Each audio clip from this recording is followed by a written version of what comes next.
We are going to start off with an autolyse. But before we do that, the first ingredient that goes into the bowl is something called a Tangzhong. This is a technique where you take a small percentage of the flour and you cook it out with some water until you get a thick paste. Make sure you take that paste and cool it down. Add it to your mixing bowl and then add in your milk. The milk will help to cool down the Tangzhong because you don't want it to be too hot or it will destroy your yeast. Next, you'll be adding in your eggs, your yeast, and your flour. Mix them together with a spatula just to blend them together and then put them onto the machine and let it mix for about 1 minute in order to bring the doughs together.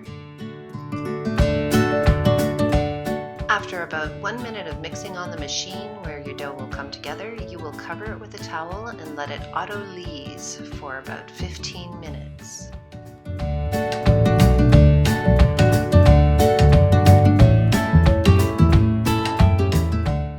After your autolyse is finished, add in your salt and your sugar and let your dough mix for another 5 minutes.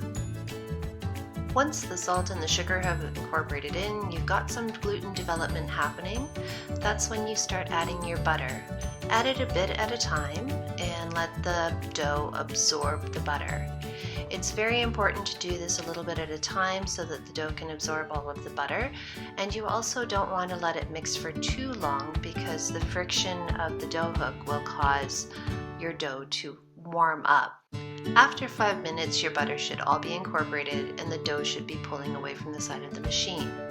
At that point, turn it out onto a lightly floured surface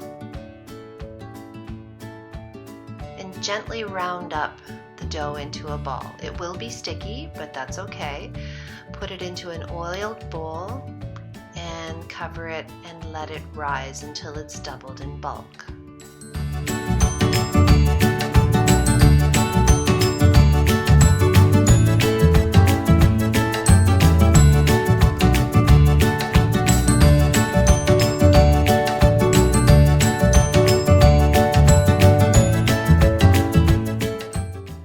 While your dough's bulk fermenting, you're going to prepare the beautiful caramel that goes in the bottom of the pans.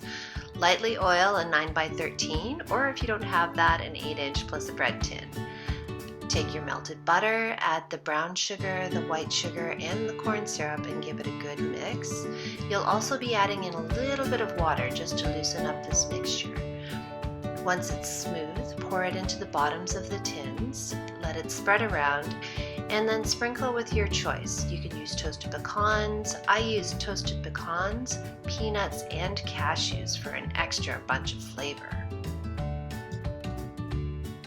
The next thing to prepare is the cinnamon swirl. It's just brown sugar, cinnamon, and a pinch of salt. Just stir it together until the cinnamon is evenly dispersed throughout the brown sugar and set it aside until you need it. Now it's time to assemble your sticky buns. Turn out the bowl of dough onto a lightly floured counter and gently pat it out. You're looking for a rectangle that's about 15 inches by 18 inches. So you don't need to use a rolling pin, just gently pat it out.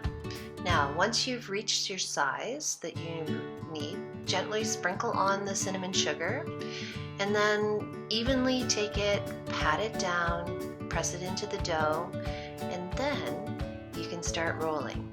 When you're rolling, work from side to side. Go back and forth, that way you get a nice evenly shaped log. Once you have it the size, give it a gentle pat in and cut it into 12 equal pieces. I like dividing it into 3 and then each third into 3 pieces. Place the cut pieces into your pans that have been lined with the caramel, and you're ready to start proofing. Leave them on the counter until they're doubled in size, and then pop them into the oven where they'll finish baking. Once they come out, you're going to let them cool for about 5 minutes on a rack, and then you want to invert them. So I place the foil over top, place the pan over top, and then very carefully, because there could be hot syrup, you're going to invert that pan. So flip it over.